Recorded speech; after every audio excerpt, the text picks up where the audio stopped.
Good morning, Bobcats. So last week we had read about the first big adventure in Maine where Sheila was disgusted with the smell, opened all the windows, and Uncle Feather has escaped. So they were off to find where Uncle Feather might have gone. We walked along a path through the woods, calling to Uncle Feather. "Where are you, stupid?" We used all his favorite expressions, but he didn't answer. There was no sound except for the foghorn in the distance. "Uncle Feather's just playing a game, right?" Fudge asked. "Let's hope." The path led us down to the water. There were a couple of houses overlooking the harbor, but it was too foggy to see any of the boats. "We'll start here," I told Fudge, stopping in front of an old white house with black shutters. We climbed the steps to the front porch.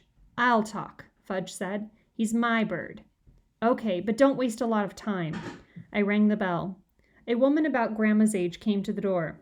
"Have you seen Uncle Feather?" Fudge asked, getting right to the point. "Uncle who?" she said. "Uncle Feather," Fudge repeated. "Why, no, at least I don't think so, but come in out of that fog and tell me all about him."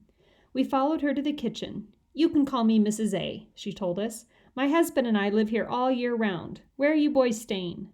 "Through the woods," Fudge said. "We have a swing." "Oh, yes, I've noticed a whole gang at that house."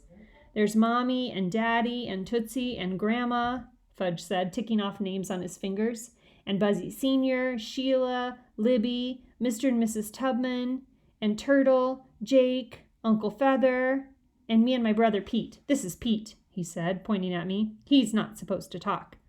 Mrs. A looked at me. "That sore throat is going around," she said. "I had it myself last week. What you need is some hot tea with lemon and honey." Before I had the chance to explain that my throat wasn't sore, Fudge made himself comfortable at the kitchen table. "Something smells good," he said. Mrs. A set out a plate of cinnamon buns. "Fresh from the oven," she told him, "and I'll bet you could use a nice hot cup of cocoa, too." "I could," Fudge said. "I didn't have any breakfast." "Why, that's terrible," Mrs. A said. "On a morning like this, you need a big, hot breakfast." I tugged at the sleeve of Fudge's slicker, reminding him that we didn't have time to waste if we were going to find Uncle Feather, but he ignored me. Mrs. A poured Fudge a cup of cocoa. Then she poured me a cup of tea. She stirred in a spoon of honey and squeezed the juice from a lemon wedge. "That should fix your sore throat," she said. I didn't tell her that when I'm sick I like Moe's herb tea, or that Fudge's cocoa smelled so good I could feel my mouth watering. There are times when it's better not to say anything.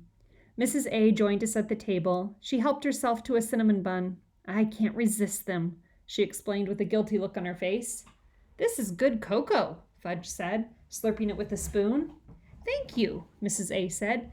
"Mitzi says my cocoa's the best." "Who's Mitzi?" Fudge asked. "My granddaughter. She's 5. "I'm 5 too," Fudge said. "Well, you'll have to come by and meet her. She'll be here tomorrow." "Okay," Fudge said. "I'm getting married soon, but I can still have friends. Right?" "That's right," Mrs. A said. "Everybody needs friends." She didn't ask Fudge about getting married. Instead, she watched fascinated as he unwound his cinnamon bun and picked out all the raisins. He piled them up in the corner of his plate. Finally, Mrs. A said, "I certainly hope your uncle's not out sailing in this weather." "I hope not too," Fudge said, "because he doesn't know how to sail." "Oh dear. He's not even supposed to go outside." "This sounds serious," she said. "Have you called the police?" "Not yet," Fudge said. "We called the search and rescue team." "Are they coming soon?" she asked him. "They're already here," he told her. "That's a relief," she said. "What does your uncle look like, in case I see someone who fits his description?" "He's mostly black with yellow feet and a yellow nose," Fudge said, stuffing the last of the cinnamon bun into his mouth.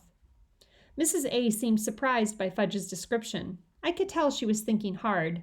Then her face lit up and she waved her hands around. "Oh, I get it. Your uncle's a scuba diver." "Does Uncle Feather know how to dive?" Fudge asked me. "I'm not sure," I said, getting up from the table, "but we've really got to go if we're going to find him."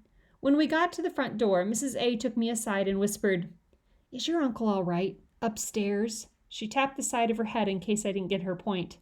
"Hard to say," I whispered back. Then I shoved Fudge out the front door. "Thanks for the snack."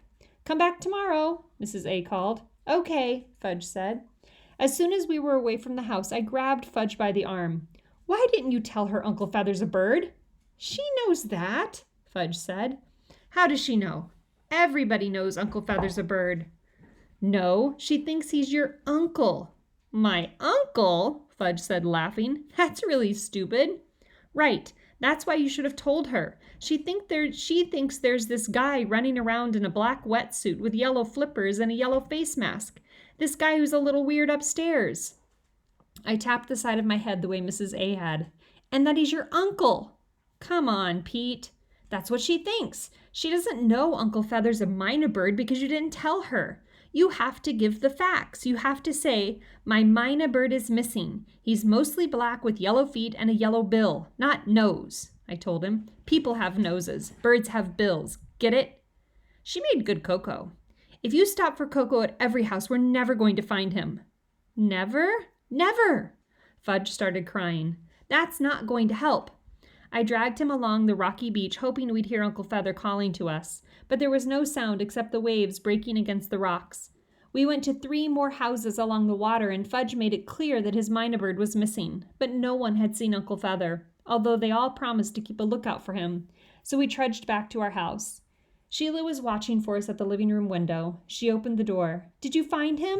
She asked. No, I said. Fudge sniffled. Then he covered his face with his hands and lay down on the floor, still wearing his yellow slicker and rain hat. We were quiet for a while. I guess all 3 of us were thinking about Uncle Feather, alone, lost, and frightened. Suddenly we heard a piercing scream. Fudge jumped up and grabbed Sheila. I dashed to the hall closet looking for something to use as a weapon just in case. But before I could even grab an umbrella, we heard another scream. This time Sheila and Fudge crawled under the table. Then Libby tore through the house yelling, "Help! There's a bat after me!" She raced around the living room. There was more noise and confusion as Libby bumped into furniture and knocked over a lamp. Not that she stopped for a minute. She kept screeching and running in circles.